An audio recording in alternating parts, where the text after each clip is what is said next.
"You still dress like that?" My sister's voice cut through the laughter at the dinner table, slicing the moment in half. Everyone else went quiet, forks suspended, eyes darting between us. I felt the heat crawl up my neck, but I refused to look away. My mother's hand hovered over her wine glass, her smile frozen. My father cleared his throat, pretending to study the menu, as if the words hadn't landed in the middle of the table like a challenge. I stared at my sister, her hair perfectly styled, her blouse crisp and expensive, her nails a shade of red I'd never dare to wear. She always knew how to make an entrance, how to command a room, how to draw attention without even trying. I, on the other hand, had learned to blend in. To keep my voice steady and my clothes simple, it was easier that way, safer, but tonight, something in me shifted. Maybe it was the long drive home, the familiar ache of returning to a place that never quite felt like mine. Maybe it was the way she said it, loud enough for everyone to hear, as if I were a child who needed correcting. Or maybe I was just tired of always being the one who let things slide. At least I dressed myself, I said, my voice steady, louder than I intended. The words hung in the air, sharp and unapologetic. My sister's eyes narrowed, but she didn't reply. My mother let out a nervous laugh, trying to smooth over the tension, but it was too late. The old script had been broken. I glanced around the table. My father avoided my gaze, my mother busied herself with the bread basket, and my sister sat back in her chair, her expression unreadable, the silence stretched, thick and uncomfortable. I felt exposed, as if I'd stepped out of line, broken some unspoken rule, but beneath the embarrassment, there was something else, a flicker of relief. For once, I hadn't swallowed my words. For once, I hadn't let her define me. Dinner resumed, but the mood had shifted. Conversation was forced, laughter brittle. My sister talked about her new job, her recent trip abroad, the renovations on her apartment. She spoke with the confidence of someone who expected to be admired. I listened, nodding where appropriate, but my mind wandered. I thought about all the times I'd let her comments slide, all the times I'd changed my outfit before leaving the house, just in case I ran into her. I remembered the birthday party when I was 12, when she told me my dress looked cheap. I remembered the graduation photos where I stood awkwardly beside her, wishing I could disappear. I remembered every family gathering where I became smaller, quieter, less myself. After dinner, I slipped outside, needing air. The city was loud, alive, indifferent to my small drama. I leaned against the wall, trying to steady my breathing. My phone buzzed, a message from an old friend, asking if I wanted to meet up later. I hesitated, then typed a quick reply, maybe. Family dinner ran late. My sister joined me a few minutes later, her heels clicking on the pavement. She lit a cigarette, exhaling slowly. "You didn't have to snap at me," she said, not looking at me. "I didn't snap," I replied. "I just answered." She shrugged, as if my response didn't matter. "You're so sensitive." I almost laughed. Sensitive. That was her favorite word for me. As if caring about things was a weakness. I wondered what she would do if she ever let herself feel as much as I did. We stood in silence, the distance between us growing. I wanted to ask her why she always had to comment, why she couldn't just let me be. But I knew she wouldn't answer. Not really. She'd deflect, make a joke, change the subject. That was her way. Back inside, my mother was clearing the table, humming to herself. My father watched a game on his phone, pretending not to notice the tension. I helped with the dishes, grateful for something to do with my hands. Later, in my old room, I lay awake, replaying the evening. I wondered if things would ever change between us, if I would ever stop caring what she thought. I wondered if I could ever be enough, just as I was. But as I drifted off to sleep, I held onto the memory of my words at the table. For the first time in a long time, I had stood up for myself. It wasn't much, But it was a start, and maybe, just maybe, it was the beginning of something new. My sister's words still echoed in my head the next morning, even as I tried to bury them beneath the noise of daily life. "You still dress like that." She had said it with the kind of offhand sharpness that slices deeper than intended. Or maybe exactly as intended. I told myself I didn't care, that I was used to her commentary, but the truth was harder to ignore. It wasn't just about clothes, it never had been. Her remark was a shorthand for every unspoken comparison, every reminder that I was always the one who didn't quite fit the mold. At breakfast, I caught my reflection in the hallway mirror. The same jeans, the old band t-shirt, hair pulled back in a way that was more practical than stylish. I could hear her voice again, that upward lilt of disbelief. I pressed my palm to the glass, as if I could smooth out the lines of doubt gathering on my face. I wondered, not for the first time, why her approval still mattered to me after all these years. Growing up, I had learned to keep the peace. I was the easy one, the agreeable one. The one who didn't make waves. My sister was the star, the one who drew attention and set the standard for what was acceptable. I watched her navigate the world with a confidence I could never quite imitate. When she criticized me, I swallowed it, convinced that if I just tried harder, if I was just a little nicer, maybe I'd finally earn her respect. But being the peacemaker came at a cost. I had spent so long trying to avoid conflict that I'd forgotten how to stand up for myself. I let her comments slide, let them settle into my skin until they became part of how I saw myself when I looked in the mirror. I didn't just see my clothes, I saw every time I'd chosen comfort over style, every time I'd put someone else's preferences above my own. I saw someone who had made herself small so others could shine. At work, I caught myself apologizing for things that weren't my fault, agreeing to extra tasks just to keep everyone happy. I realized how easily my sister's voice had become. My own whispering that I wasn't enough, that I needed to change. I wondered how much of my life had been shaped by trying to please people who would never be satisfied. That evening, I called a friend, someone who had known me long enough to see through the performance. I told her about the dinner, about the way my sister's words had landed. She listened, then asked, "Why does her opinion matter so much to you?" The question was simple, but it rattled me. I didn't have an answer, not one that made sense. I wanted to say it didn't matter, but the truth was, it did. I wanted to be accepted, to be seen as enough. I sat with that feeling, letting it settle. I thought about all the times I'd put other people's comfort above my own, all the times I'd changed myself to fit someone else's idea of who I should be. I thought about the cost of always being the agreeable one, the one who never made trouble. I realized that trying to please everyone had left me feeling invisible, disconnected from my own wants and needs. Later, my sister texted me, a casual message about an upcoming family event. There was no mention of the dinner, no apology, no acknowledgement of what had passed between us. I stared at the screen, debating how to respond.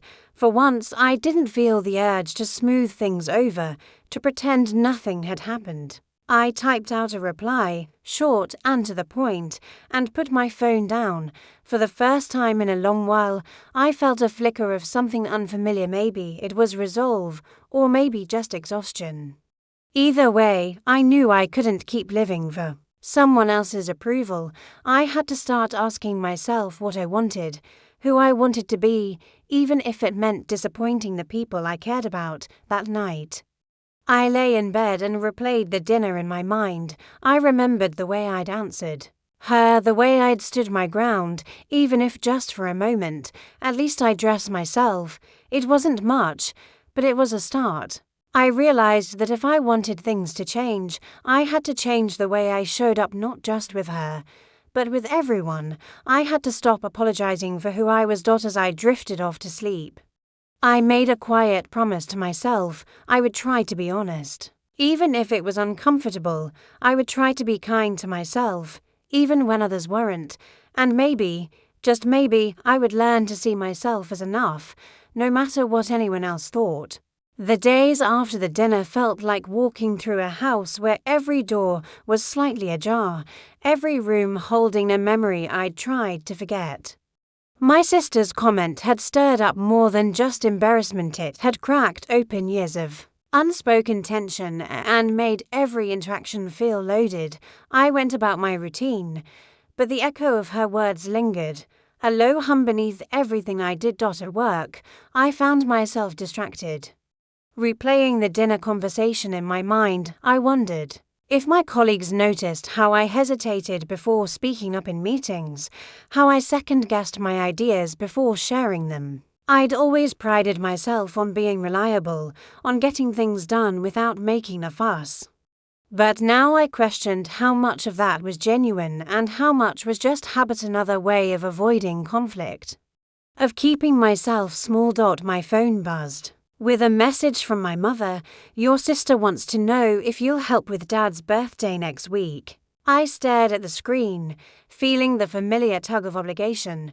It would be easier to say yes, to show up and play my part, to let the awkwardness fade into the background, but I hesitated. I thought about the way my sister had looked at me across the table, the way she dismissed my answer, the way she always seemed to expect me to fall back in line. I typed, "I'll think about it," and put my phone away. For the rest of the day, I felt restless, as if I were waiting for something to happen.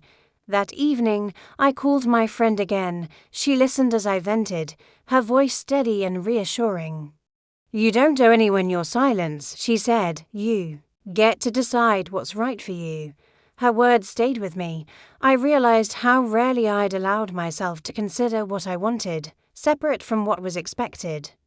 I'd spent so long trying to keep the peace that I'd forgotten how to listen to my own needs. The thought was both liberating and terrifying. That weekend, I went shopping for a gift for my father. I wandered through the aisles, picking up and putting down items, unable to settle on anything. I caught a glimpse of myself in a store window: jeans, sneakers, a sweater I'd worn for years. I thought about changing, about trying to look more put together, more like my sister, but then I stopped. I realized that every time I tried to meet her standards, I ended up feeling like a stranger in my own skin. I bought a book my father had mentioned months ago, a small gesture, but one that felt like me. On the way home, I called my mother to confirm I'd be at the party. I could hear the relief in her voice, the way she tried to smooth over the tension. "It'll be nice to have everyone together," she said. I wondered if she noticed how carefully she chose her words, how much effort she put into keeping the family balanced. The day of the party, I arrived early to help set up. My sister was already there. Arranging flowers on the table, she greeted me with a polite smile, her tone neutral. We work side by side, exchanging small talk about work, about the weather, about anything but what mattered. The air between us was thick with everything unsaid. As guests arrived, I watched my sister move through the room, charming everyone with her stories and effortless confidence. I felt the old urge to fade into the background, to let her take the spotlight, but then my father called me over, asking about the book I'd brought. He smiled as he flipped through the pages, thanking me for remembering. For a moment, I felt seen, not for how I looked or how I measured up, but for something real. Later, as the party wound down, my sister found me in the kitchen. She leaned against the counter, arms crossed. "You were quiet tonight," she said, her voice softer than before. I didn't have much to say, I replied, meeting her gaze. She hesitated, then shrugged. "You know, you don't have to take everything so personally." I almost laughed. "It's not about taking things personally. It's about wanting to be respected." She looked away, fiddling with a glass. "I never meant to hurt you." For a moment, I saw something vulnerable in her expression, a flicker of uncertainty, a crack in the armor. I wanted to believe her, to let go of the years of resentment. But I knew it would take more than an apology to heal what had been broken. We Stood in silence, the distance between us both familiar and strange. I realized that change wouldn't come all at once. It would be slow, awkward, and sometimes painful. But for the first time, I felt ready to try. As I left the party, I felt lighter. I had shown up as myself, had chosen honesty over comfort, had started to draw the lines that would define who I was. It wasn't easy, and it wasn't perfect, but it was real, and that was enough for now. The day after my father's birthday party, I woke up with a sense of heaviness and clarity. The tension with my sister had become impossible to ignore. And I knew that avoiding it would only keep me stuck in the same old patterns for years. I'd let her words shape the way I saw myself, but now, after everything that had happened, I realized I couldn't move forward without confronting the truth between us. I sent her a message, "Can we talk?" She replied almost immediately, suggesting we meet at a cafe near her apartment. The invitation felt formal, almost businesslike, but I accepted as I walked there. My mind raced with everything I wanted to say, every memory, every slight, every moment I'd let slide. I wondered if I'd be able to find the right words, or if I'd fall back into silence. She was already seated when I arrived, scrolling through her phone. She looked up as I sat down. Her expression guarded. For a moment, neither of us spoke. The tension was thick, but I forced myself to break it. "I want to understand why you always comment on how I look," I said, my voice steady. "It's not just about clothes, it's about how I feel when I'm around you." She blinked, surprised by my directness. "I don't mean anything by it," she said, but her tone was defensive. "It's just, I want you to look your best." I shook my head. "It doesn't feel like that. It feels like you're saying I'm not good enough. I've spent years trying to measure up, and it's exhausting." She looked away, silent for a moment. "I guess I never thought about it like that," she admitted. "I always saw you as the strong one. You never complained, never made a fuss." "I thought you didn't care." I let out a breath I didn't realize I'd been holding. "I care more than you know. I just never wanted to make things worse. But I can't keep pretending it doesn't bother me." She nodded, her eyes softening. "I'm sorry," she said quietly. "I didn't realize how much it hurt you. I thought I was helping." We sat in silence, the weight of years settling between us. For the first time, I saw my sister not as a critic, but as someone who was also struggling with expectations, with her own insecurities, with the need to be seen and valued. I realized that her comments weren't just about me, they were about her, too. "I know we're different," I said, "but I need you to respect who I am. I can't keep changing myself to fit your idea of what's right." She nodded again, this time more firmly. "I'll try. I want us to be close, but I don't always know how." Something shifted in that moment. The old dynamic, her as the judge, me as the one being judged, started to dissolve. We talked for a long time. Not just about the past, but about what we wanted for the future. We admitted things we'd never said out loud. Our fears, our regrets, our hopes for something better. When we finally left the cafe, I felt lighter. The conversation hadn't solved everything, but it had opened a door. I understood now that real change would take time, that forgiveness wasn't a single act, but a process. But for the first time, I believed it was possible. Walking home, I replayed the conversation in my mind. I felt proud not just for standing up for myself, but for reaching out, for choosing honesty over comfort. I realized that my sister and I had both been trapped by the roles we'd played for so long. But now we had a chance to write something new. That night, I looked in the mirror and saw someone different, not because of what I was wearing, but because of what I was willing to face. I knew there would be more hard conversations, more moments of doubt, but I also knew I was capable of more than I'd ever allowed myself to believe. For the first time, I felt a sense of hope, not just for myself, but for the relationship I thought was beyond repair, and that hope was enough to carry me forward. The days after our conversation settled over me in a way that was both unfamiliar and quietly empowering. I didn't expect everything to change overnight, and it didn't.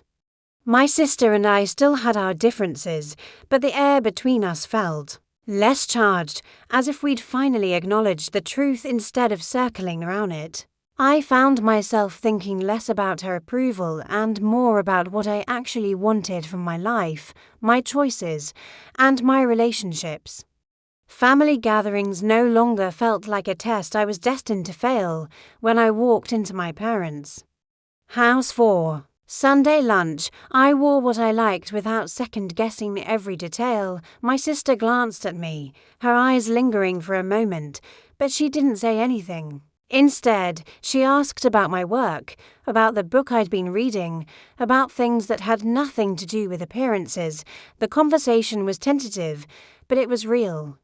And for the first time it felt like we were meeting as equals, not as rivals. I realized how much space I had given her in my head over the years. Every comment, every raised eyebrow, every dismissive laugh had lived rent-free in my mind, shaping how I saw myself. But now I could feel those old judgments losing their grip. I was learning to recognize my own worth, separate from anyone else's opinion. It wasn't about defiance or rebellion, it was about finally giving myself permission to be enough. My mother noticed the shift, too. She pulled me aside after lunch, her voice soft. "You seem lighter," she said. "I'm glad." I smiled, realizing she had spent years trying to keep the peace between us, smoothing over every conflict, hoping we'd find our way back to each other. I wanted to tell her that I was trying, that we both were. But I knew she could see it for herself. My sister and I still stumbled over old habits. There were moments when she slipped back into criticism, and moments when I felt the urge to retreat. But each time, we caught ourselves a little sooner, choosing honesty over old patterns. We learned to apologize, to explain, to listen. It wasn't perfect, but it was progress. One evening, she called me out of the blue. "I saw a jacket today that reminded me of you," she said. "Not my style, but it looked comfortable. Thought you'd like it." I laughed, the tension gone from her words. "Thanks," I said. I probably would. It was a small thing, but it meant everything, a sign that she was trying to see me for who I was, not who she wanted me to be. I started making choices that felt right for me, signing up for a class I'd always wanted to take, reconnecting with friends I'd drifted away from, speaking up at work when I had something to say. Each step was a reminder that I could trust myself, that I didn't need anyone else's validation to be whole. Looking back, I saw how much I had grown. The dinner that started it all felt like a lifetime ago, but I carried its lesson with me. Standing up for myself wasn't about winning or losing, but about claiming my place in the world. My relationship with my sister would always be complicated, but now it was grounded in something more honest, more respectful. As I closed that chapter, I knew there would be new challenges, new moments of doubt, but I also knew I was stronger than I'd ever given myself credit for. I could dress myself, choose for myself, and live for myself, and that, finally, was enough.